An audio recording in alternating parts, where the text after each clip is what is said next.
the liver. And remember last semester when we talked about the brain and I said the truth is we can't even really start to get into what the brain does because it's just too complicated for the time we have. The liver pretty much falls into that category too. We're going to talk about a number of its metabolic functions in the next chapter, but largely you are not going to know as much about the liver as you know about the other organs that we've talked about, and that's just because of time. Now, when you get to future classes, though, you're going to spend a bunch of time on the liver because in terms of the digestive tract, the liver is the most complicated part and piece of that. The easiest way to think of the liver is it makes stuff and it changes stuff, and then it secretes stuff. So three things. It makes things, changes things, and secretes things. What does it make? It makes the plasma proteins. So most of the protein that's circulating in your blood all the time came from the liver. Now, those plasma proteins include lots of different things, as we saw in our blood chapter together. You know, there's the albumins that are sort of keeping water in the vessels where they belong. The clotting factors, many of those are proteins. Some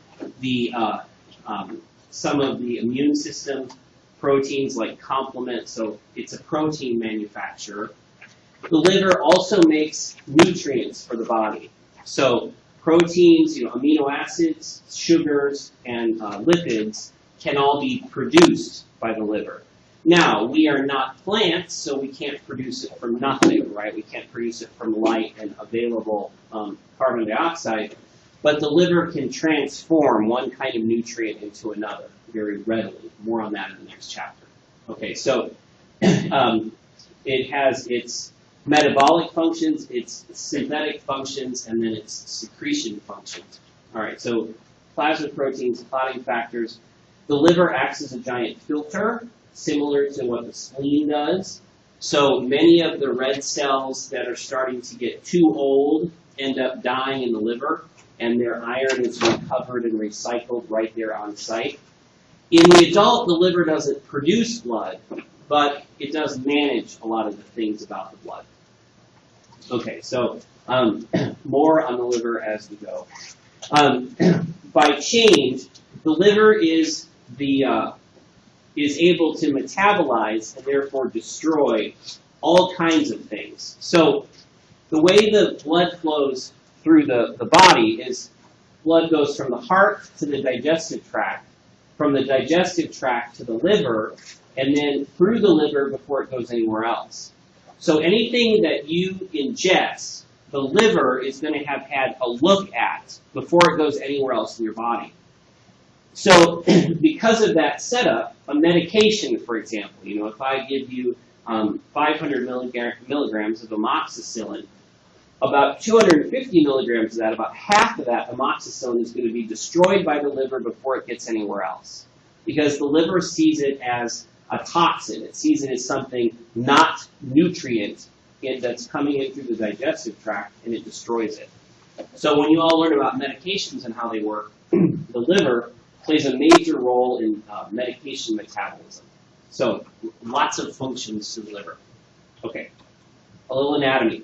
For all of its interesting metabolism, it's one of the most boring organs to look at in the body. Okay, its shape is very much determined not by its function, but by its location. It's a sort of semi-squishy organ. So it takes the shape of whatever's around it. So at the top, we see this nice smooth dome here. That's because the diaphragm sits right here, and the diaphragm has a nice smooth dome as part of its function. So there's a right lobe and a left lobe that we see from the front. Cutting down the middle between right and left is a ligament called the falciform ligament. It's called that because it looks like it divides the liver. It actually doesn't. It's a surface ligament. So underneath that ligament, there's really no difference between the right lobe and left lobe. They're not separate. Unlike the lungs, where you've got separate lobes, in the liver, it's just anatomic. You can see it from the outside, but those distinctions don't go into the liver, don't affect its anatomy at all. Okay, so, and then towards the front bottom, we have the round ligament. The round ligament in the fetus is not a ligament, it's a vessel. It's the umbilical vein. So in the fetal circulation, this has this great big giant vessel in it, but after birth, it shrinks down and becomes a ligament, so it keeps its round structure. And until you die, this is connected to the umbilicus, to the belly button in the center. So that connection stays even though it doesn't do anything. So right, left. The coronary ligament goes around the top, so this is all coronary ligament right here. Corona is crown, so this is the crown of the liver, right? And on the other side of the coronary ligament, we have what's called the Bair area, which you can see more of in the back. So the coronary ligament surrounds the Bair area. The Bair area is called that because it does not have a serosa on its surface. So see how this looks all shiny right here and this doesn't look so shiny? It's because this has an extra layer of tissue on its outside that this doesn't. So the Bair area lives up underneath the diaphragm. So it's not technically in the peritoneal cavity that we talked about. Okay, on the back side, the anatomy is a little more complicated. We still have a left lobe and a right lobe, but we also have a caudate lobe, that's right here, right? And a quadrate lobe, which is down here.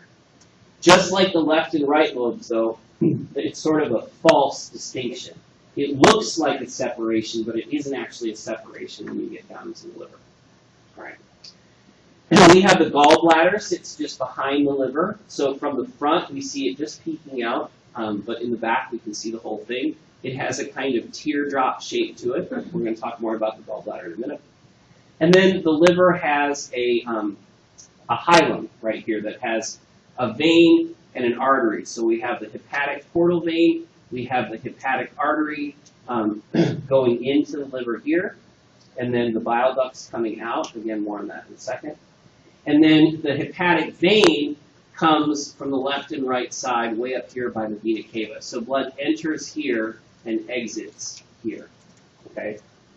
Unlike most places in the body, the liver has a vein that goes into it. Because, usually veins come out because they're carrying blood out, right?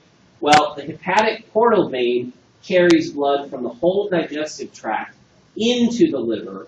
The liver does its thing with that blood, and then it exits up here at the top. Now, the liver cells, just like all cells in the body, need oxygen and nutrients too. Those come in through the hepatic artery. So the liver has two blood supplies, the hepatic portal vein carrying blood from the digestive tract, and the hepatic artery carrying blood from the heart with oxygen in it for the cells. A better picture of that when we get to the microscopic anatomy in a minute. All right, so this is need to know anatomy because the liver has a lot of things that go wrong with it, particularly over time. So you all have heard about liver disorders, things like hepatitis, cirrhosis, things like that. So because liver is one of the principal organs in the body, this anatomy is necessary to know. So the hilum of the liver is called the porta hepatis. That's a word I didn't say there. Okay, so that's the porta hepatis. All right. Now, in some pictures, every little impression will be labeled. I'm not interested in you knowing the impressions. I just want you to know this, the lobes and the ligaments. Okay, so for all its boring exterior and boring gross anatomy, period, because when you cut the liver open, it doesn't look like anything. It looks like a sponge. Its microscopic anatomy, though, is quite elegant and is shown in this picture here. So the liver is organized into these hexagons.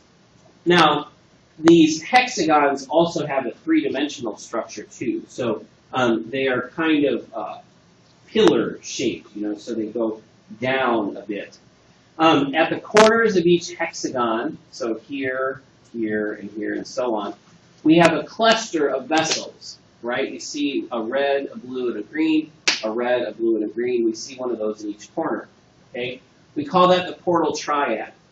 And inside the portal triad, we have a branch of the hepatic portal vein here in blue. We have a branch of the hepatic artery here, and then we have a bile duct. So we have a bile duct, a hepatic portal vein, and artery. These two vessels are bringing blood in, right? So even though it's a vein, don't get confused, blood is coming in through the corners here. So this is blood coming from the digestive tract. This is blood carrying oxygen to these cells, okay? And then the bile duct is carrying the liver secretion, which is bile, back out of the liver. So it's the flow is in the bile duct is opposite the flow that's in the artery and vein in the corner.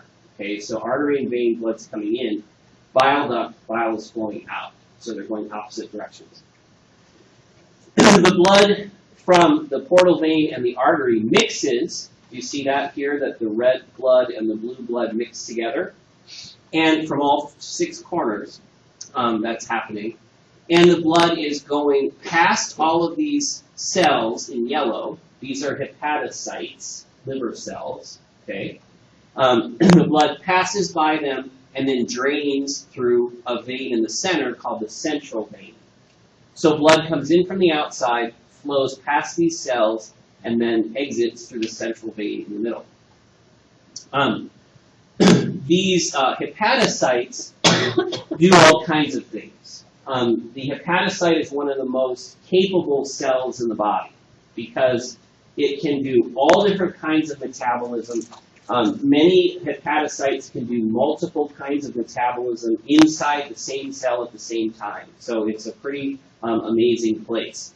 When you look at biochemistry in the body, oftentimes you start with liver cells because they're the most capable, because they can do all of these different chemistry steps.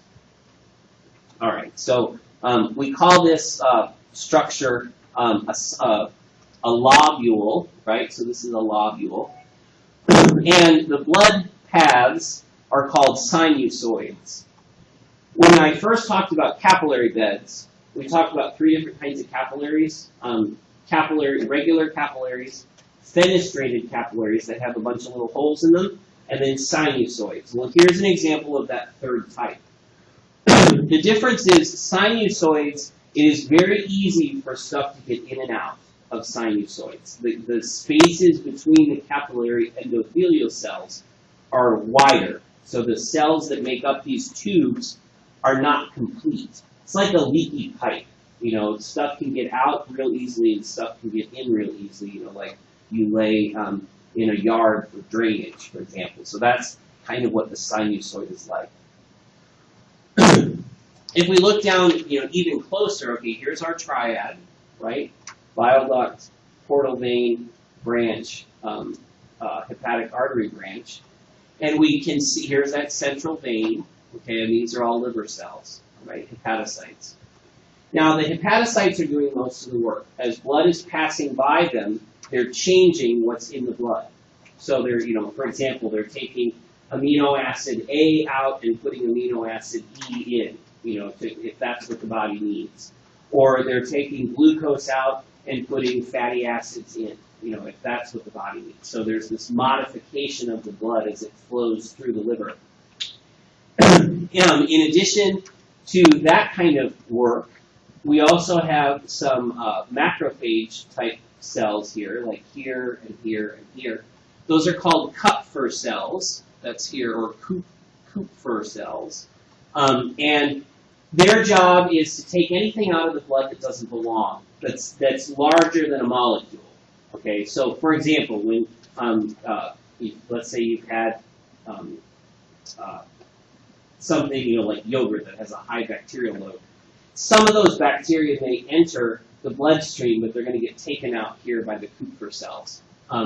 They also are responsible for destroying old red blood cells as well as they pass by. The Kupffer cells grab them and destroy them so that their iron can be recycled. So we find those standing guard, the Kupffer cells. Central vein we talked about. Okay, so the bile system. Bile is the principal secretion of the liver. And it's produced by many, many of the hepatocytes in this. So each hepatocyte produces a little tiny bit of bile. That bile is collected from many, many hepatocytes to form quite a bit of bile. It's about 1 liter per day. So the little tubes that collect this bile are shown here in green. These are called bile ductules, right? Each cell has a canaliculi. So a canaliculi is the tiniest tube, right? Those tiny little tubes come together here to form a bile ductule. Those ductules travel out towards the corners and join up with a bile duct proper, right? So as these cells are producing bile, it's flowing through these little tubes to these larger tubes and then out to the bigger tubes. As you leave the liver, the larger bile ducts join together, so you get an ever-increasing size of bile duct, until eventually just two leave the liver from the left and the right side. And then they join to make the common bile duct, which I'll show you in a minute. All right. So in the case of the liver, like so many other places, the anatomy at the microscopic level really does demonstrate the physiology. So this structure means that blood it can pass very easily from the corners to the middle while encountering a whole bunch of hepatocytes along the way, right? So that the liver can do its job of blood modification, modifying what's in there. All right. So eventually what emerges from the liver is the right and left hepatic ducts. Okay, so right and left, they join together to form a common hepatic duct. You see that right here. And then that common hepatic duct goes and heads down towards the duodenum, because eventually all of the bile that's produced in the liver is going to be released into the small intestine in this middle part of the duodenum here, at this little spot right here. Of all the small anatomy in the body, this region right here is full of problems. Okay, so it's worth knowing because it will help you understand liver problems, gallbladder problems, and bile problems when you get to the disease part of your learning. Okay, so even though this looks like just a picture next to a bunch of text, this anatomy of the ducts here is really critical. So make whatever kind of mark you can in your notes, because you will see questions about this little piece. So I'm going to go through it, okay? So we have left and right hepatic ducts make the common hepatic duct right here. The common hepatic duct joins with the duct to the gallbladder. We call that the cystic duct, right? Cystis is a bladder or an opening, so cystic means gallbladder, right? So we have the cystic duct that goes up into the gallbladder. The gallbladder has a couple of parts. It's shaped sort of like a teardrop, so it has a narrow end and a round end. So it's like a tear or a raindrop upside down. So we have the neck, the body is this part, and then the rounded part at the top is the fundus. Okay, so that's all gallbladder. Where after the cystic duct joins with the hepatic duct, we have the common bile duct. And it's long. You see how long that is? So it goes from here where they connect, behind the stomach here, behind the pancreas here, and then connects with the duodenum here at the duodenal papilla. Okay, so if we zoom into this little box here, this is the common bile duct coming down from way up here, right? It passes through the wall of the duodenum. It has a little expansion here called the duodenal ampulla, and then it has an opening called it has an opening, and then it's surrounding this whole structure is a sphincter. So this can be opened and closed, right? This little exit can be closed or opened by muscular contraction. And we call that sphincter, here we go, the hepatopancreatic sphincter, which just wraps around this tube system right here. Its more common and much older name is the sphincter of Oddi, O-D-D-I. So you'll hear it called that too. Not Oddi as in Garfield's Oddi, but O-D-D-I, right? Okay, so that's coming from the liver. Now, to make things even more complicated, the pancreas also has a duct that goes its whole length, which I'll show you in a minute. It joins with the common bile duct at this same spot. So this one hole, this one spot in the duodenum receives all the secretions from the liver and all the secretions from the pancreas as well. So you might say, well, why is that a problem? Because bile makes stones, right? Bile has all kinds of stuff dissolved in it, and some of those things precipitate. You know, like you saw in chemistry, you mix chemicals and powder falls out, right? Well, if precipitation happens very slowly over time, you don't get powder, you get rocks instead, right? Because the chemicals, they solidify, they bind together, or they crystallize, you know, like rock candy does. You do it slowly, you get these big crystals. Okay, so you get these crystals in here. Big ones are not a problem. By the time, you know, we're 70, 80, we'll all have some gallstones in our gallbladder. The problem comes when little ones, either a big one that breaks or a little one gets formed, and it's small enough to make its way down here, right? So you can have a bile stone here that blocks the gallbladder. That's going to make you very uncomfortable. You're going to end up in the emergency room or doctor's office, right? That stone may get blocked here, so now it's blocking both the liver and the gallbladder. So now you're definitely going to end up probably in an emergency room. Or sometimes that stone will go all the way down here and get lodged right here. Now it's blocking all of the gallbladder secretions, all of the liver, and the pancreas. So now you have a medical emergency. They got to go in there, got to take it out. So if you were going to redesign the human being, you probably would have these different ducts open at different places along the duodenum, but that isn't what we have. So this particular area and these ducts are very problematic clinically. So, and now you know a little bit why. Okay, so that be able to draw these, you know, like draw them and label them, okay, because it's really that important. All right. Let's see, so bile contains all kinds of stuff. One of the principal things it contains are these things called bile salts. And don't be confused, it has nothing to do with salt. That's not why they're important. Bile salts work as a detergent. You know, just like you put soap in a pan to break up the oil in it. Well, that's what bile salts do, is they help to emulsify the fats in the food that we've eaten so that they're more easy to digest. Those bile salts, that's one of the things that's in bile. In addition, we have the bilirubin. That's what makes it green. You'll always see bile ducts in green, and it's because this is an example of in the living human being, it's very, very green. Like it's like that color backpack green. It is bright green. It's not subtle. It looks like something that you'd make in a Crayola factory. Bile is very, very green. So one of the things that makes it green is bilirubin, which is a breakdown product of heme, like we talked about before. It's green because of its chemical structure. We also find in bile excess cholesterol. So if you take in more cholesterol than your body needs and your metabolism is healthy, the extra cholesterol ends up being put into the bile and it exits the body in the feces, so that there is a balance, a cholesterol balance in healthy people anyway. Okay, so oftentimes what we find in the bile is stuff that the kidney doesn't do a very good job of getting rid of.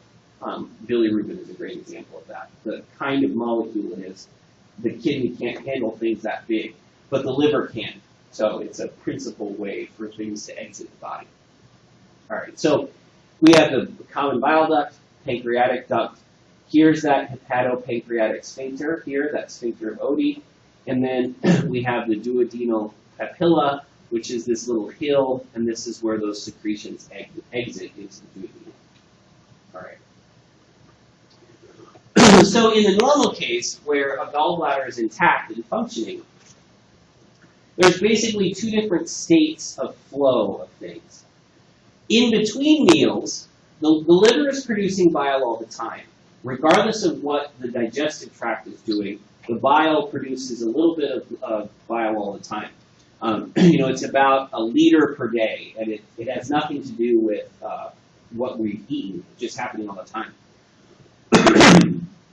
So that bile is produced, and when in between meals, or when there is very little fat in what we eat, this sphincter stays closed, right? So this doesn't exit. So it's like we block the flow here. And in that case, what the liver produces backs up into the gallbladder. And the gallbladder, first it fills, then it starts to concentrate the bile. And what I mean by that is it takes the water out of it so that it can store more good stuff in the bile in less space. Okay? This is also the point at which stones form, because, how do you get something to precipitate? Well, one way to do that is if you keep taking the water away from it, like if you put salt water in a cup and let it sit for a day, the water leaves and the salt stays behind. Same thing happens here. You pull the water out, and sometimes what's in the bile starts to crystallize. You're going to get the formation of bile stones. Yes? So how would you prevent that? You can't. It just happens. It just happens. Diet can do some of it, but we all will produce bile stones in our life. Usually they just don't move. They stay in the gallbladder, and you just live with them. Particularly when they get really big, they don't matter because they can't go anywhere. Right. But in every cadaver, for example, you find gallstones. So we all make them, so there's not anything we can do to stop that. In the case, though, where we've eaten, okay, and there's fat in the food that we've eaten, that's going to trigger cholecystokinin to be released. Cholecystokinin does two important things for this system. It causes this sphincter to open, so now bile is entering the small intestine. It also causes the gallbladder to contract and push the gall or the bile that it has in it out into the duodenum as well. So it triggers this system to become operational and start using this bile in the small intestine. Now, everybody always asks, well, what happens if you don't have a gallbladder, right? Because it's one of those organs we can live without. And it's one of the most commonly removed organs in the body. I think the appendix is number 1. Gallbladder is probably number 2 because there are so many problems associated with it. Okay, so what happens then? Well, they've cut this and they've sealed it, right? Either with stitches or staples or a little clip. And when you don't have a gallbladder, the liver still produces bile all the time, but it's not stored. In the case of no gallbladder, the bile is entering the duodenum all the time. So there is no CCK effect. The bile is produced, it enters the duodenum, and it goes out with the feces. Now you might say, well, doesn't that cause any problems? Remarkably, no, it doesn't.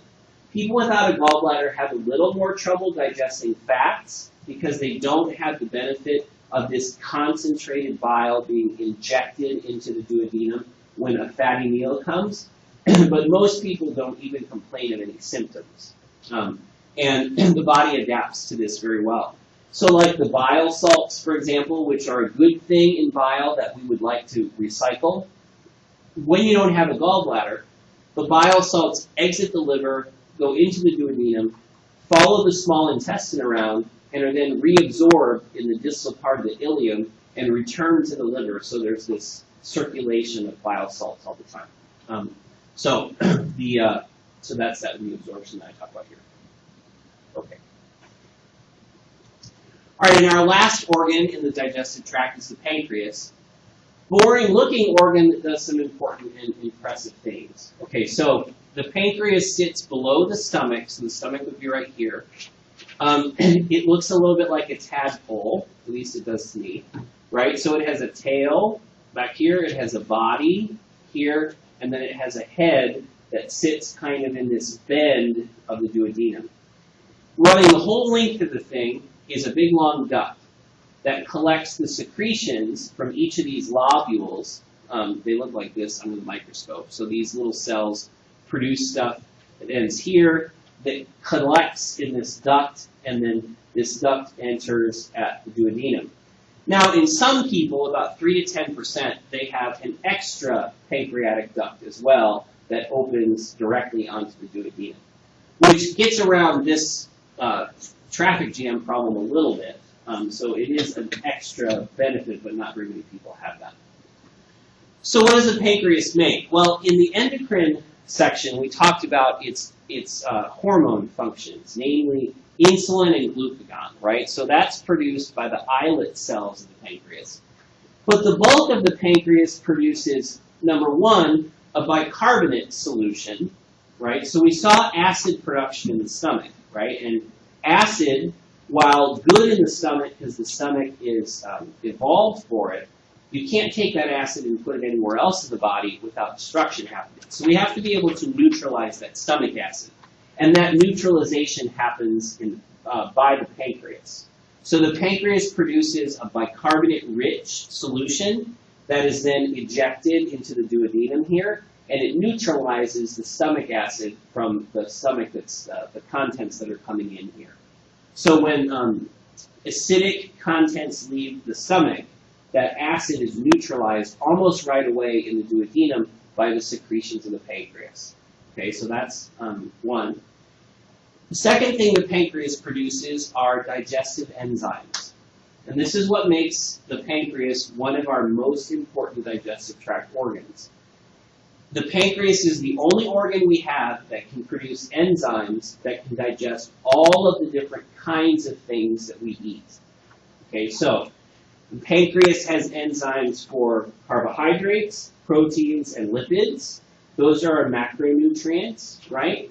The pancreas also has enzymes for DNA and RNA, which is found in the food that we eat. And it has multiple types of many of these enzymes. So, for example, pancreatic alpha amylase, also just called amylase oftentimes, is an enzyme from the pancreas that breaks down starches. A lot of starch in the food that we eat. So it turns starches into simple sugars. Pancreatic lipase breaks down fats. We have a grand total of 2 lipases in our whole digestive tract. We have one from the tongue, which contributes a teeny tiny little amount, and then we have one from the pancreas. So the pancreas is necessary for fat digestion because it's really the only significant source of the enzymes needed to break fats down. So what you all will hear about in disease states is that when the pancreas gets sick, fat digestion is the first thing that suffers. So patients develop what's called steatorrhea, or feces containing a lot of undigested fats, which can lead to dehydration and some other problems. It's really caustic stuff. So that's this line, asterisk worthy right here, pancreatic lipase. The pancreas also produces nucleases to break down RNA and DNA, and then proteolytic enzymes break proteins down. Now, we have this interesting case again of, well, cells themselves are made up of these things, right? Cells are made up of lipids, carbohydrates, proteins, RNA, or DNA. So why doesn't the pancreas digest itself? The enzymes that it makes are inactive until they reach here, until they actually enter the duodenum, where the food that's to be digested is present. That's where they activate, and they activate by a process that we'll talk about in the next chapter. Another problem that happens with the pancreas when it gets sick is that it does auto-digest. Because let's say this duct is blocked right here. Well, these enzymes that the pancreas produces start to back up. They start to activate each other by breaking bits of each other off, and that makes them active, and then the pancreas starts to digest itself. So pancreatitis, which many of you will have heard of or will hear about later on, one of the principal problems with that is autodigestion. The pancreas starts to eat itself and everything else around it, and you end up with this cyst of digestive tract organs, and it can be potentially fatal. So, pancreatitis, yes. It's kind of off track, but if it's so active, why is it that cancer in the pancreas is so hard to detect? Or at least until the later stages? Right. Because the pancreas works just fine, even because all it has to do is produce these things. So, pancreatic cancer is particularly, well, there's a couple reasons. It's known for its fatality. And it's not just that it's caught late, it's that pancreatic cancer kills quickly and nastily. Because these cells already know how to produce these really nasty enzymes. So you get a tumor of these cells, and they reproduce these, and they create these enzymes out of control. So you end up with a really bad course. Now, why can't they detect it earlier? It's classic, how would you do that? You can't feel the pancreas. As long as it's functioning properly, you'd never notice. So even if it has a tumor, it's just producing extra enzymes. Right. then you It would- still is doing its job, so you don't notice until it turns that corner and starts doing something nasty like autodigestion or something like that. Yeah, for those of you who maybe don't know that, pancreatic cancer, it's not a particularly common cancer, but it's almost 100% fatal, and the course of it is terrible. Patients are miserable until they die. So yeah, you will hear about that too. Okay, so pancreas. So just a couple of things that can go wrong with the digestive tract. You've all heard this talk, right, in the dental office, right? You got to brush your teeth or else you get nasty mouth, right? That's called periodontal disease. Usually, acid and bacteria play a major role here. The gums start to break down, and then the enamel starts to break down. Then teeth start to break down. That gives new places for bacteria to live, and it becomes this kind of cycle of destruction, which usually results in the loss of the teeth. This is something you don't see in this country anymore. This is mumps. Mumps causes the salivary glands to enlarge, particularly the parotid glands. And you get giant chipmunk cheeks. So this whole mass here is all a giant swollen salivary gland from the mumps virus.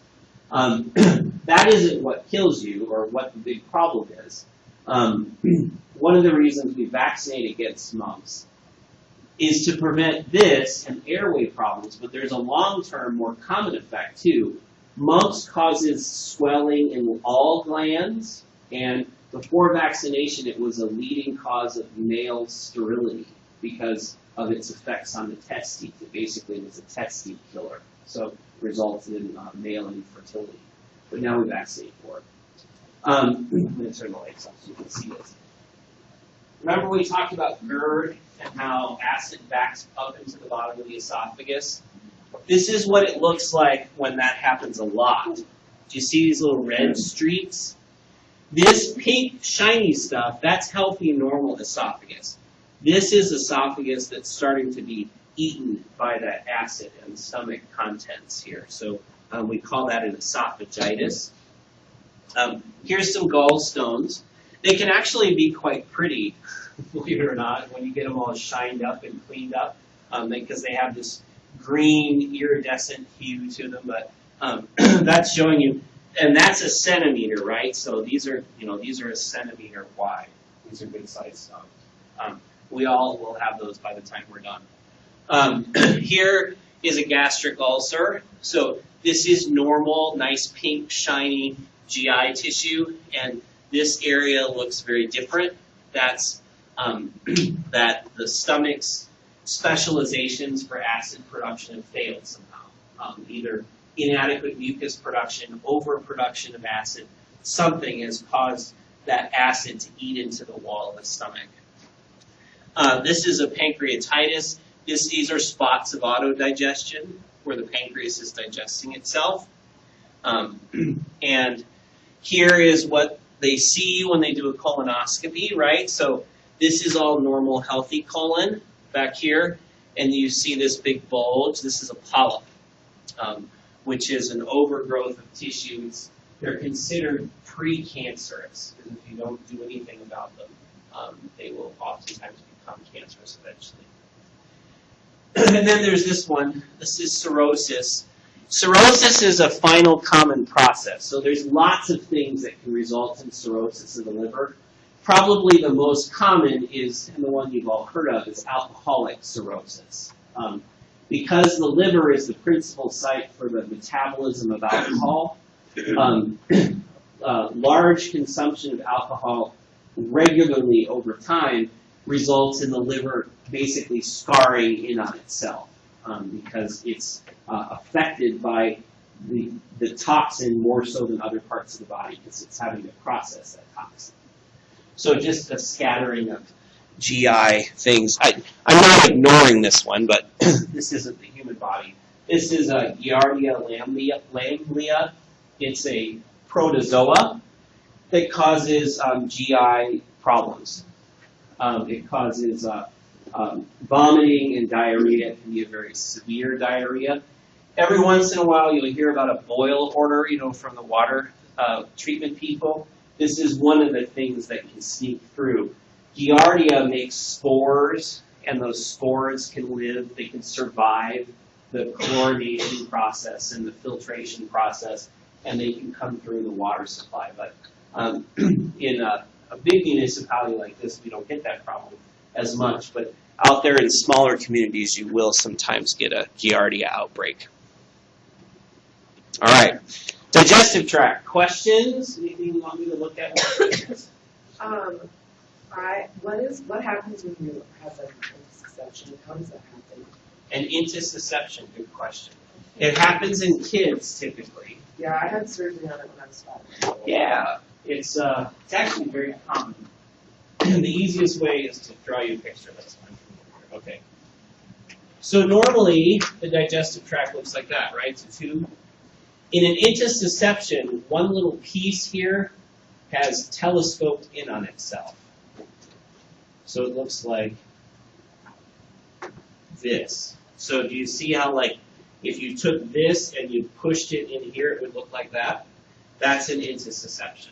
And what happens is, as this, peristalsis is moving essentially in both directions now, so this piece is being pulled in this way, and this piece is trying to move in this way. So eventually, it squishes in on itself, and it gets inflamed, and it can rupture. In which case, you have abdominal contents spilling everywhere. So yeah, they went in and tacked it probably. That's what they usually do. Yeah, mine was really bad. It was they pull it out so it looks like this, and then they'll stitch the two ends to something so that it can't happen again. It was starting to come out of my stomach lining. It was really bad. Yeah, Or out that's of like the GI lining. It was bad. It's going all the way up. Yeah. That's bad. So yeah, that's an intussusception. Other questions? Okay. Well, we're not really done with the digestive tract. The way your book splits this up is that's sort of the anatomy and physiology of what you can see and maybe the microscopic. And then in the next chapter, which I'm going to start up here in a minute, we get into the, now what's actually chemically going on there? Because I led off in this chapter saying digestion is a chemistry process. It's something you can do in a beaker. So if that's the case, well, what is the chemistry that's actually taking place in the digestive tract?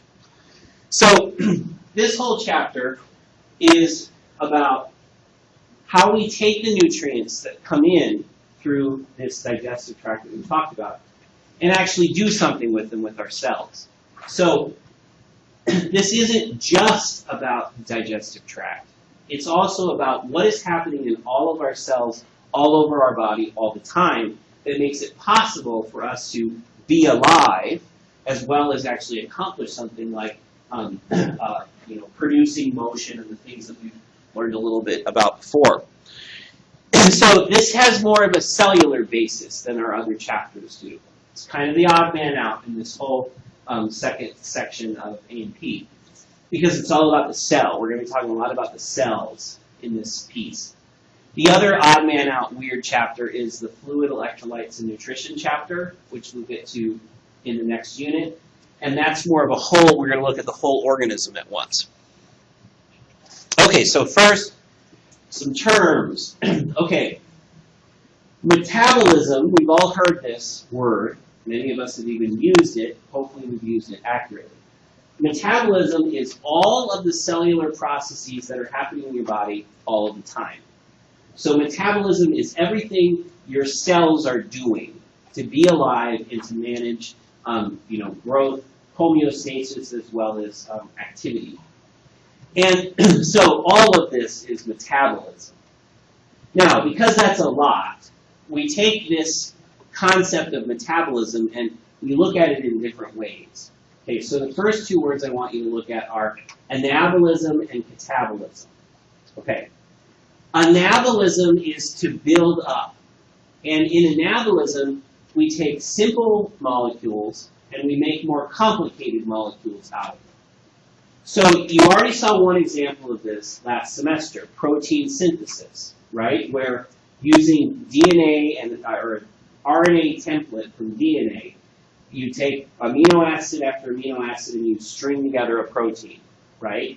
You're taking small molecules and making a more complex molecule out of them. So that's anabolism. And we do anabolism for lots of different reasons. You know, we have to grow and maintain, or we have to maintain and repair, okay? So we got to keep things fresh. Growth, you know, anytime we grow new cells, we're going to need pieces of cells to grow those with. We use anabolism for secretion, you know, to produce antibodies, for example. And then we also use anabolism to store up nutrients for a rainy day, or for a time when nutrients are in poor supply. So anabolism takes nutrient molecules and builds more complicated things. Its brother is catabolism, which does the opposite. So digestion is catabolism, for example. We take large molecules like proteins and we break them up into smaller molecules like amino acids. Because the body maintains all the time a nutrient pool, okay? These are building block molecules that the body can use for different things. So these are the most common ones: amino acids, lipids, and simple sugars. You could add to this list nucleotides like DNA and RNA, because we have those around too.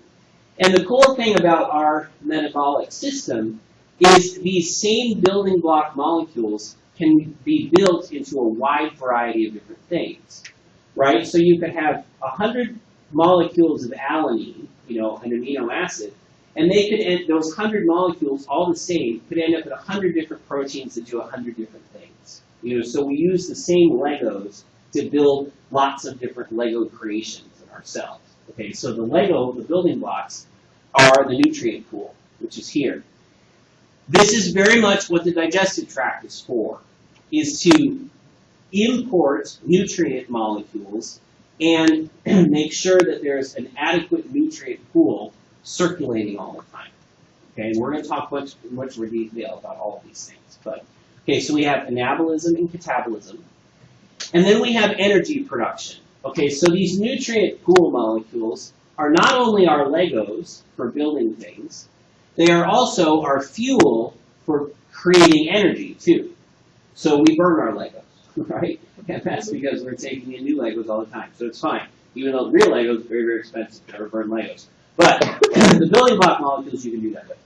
So all of these nutrient molecules, we can feed them to the mitochondria, and using oxygen, we can create ATP, and we get a bunch of heat out, which is sometimes a good thing, sometimes a bad thing. On a hot day, it's not so good. But on a cold day, that heat, we use it to keep us warm, right? It's an internal heating system. So why do we care? You know, why do we need ATP in the first place? Well, all steps of anabolism require ATP to happen. Okay, so that's one reason. We need that ATP in order to build and grow and repair ourselves. But we also need ATP for everything interesting we do, right? So locomotion, muscle burns through ATP like no other tissue in the body does. So that's locomotion and contraction. The intracellular transport, like we find in the nervous system, requires ATP. So does synaptic transmission. So in order to think about ATP use, we're using ATP to do that. And then moving things around in the body also requires ATP. So endocytosis and exocytosis. So this box diagram that we're using here, in the different parts of this chapter, we're going to go through some of these different pieces, and we're going to look at these aspects in more detail. You know, so this whole thing is metabolism, right? But we have our different pieces. Anabolism builds stuff, catabolism breaks stuff, and then the aerobic metabolism burns stuff to produce energy. Okay, so we'll stop there and we'll pick up after the introduction tomorrow. Questions about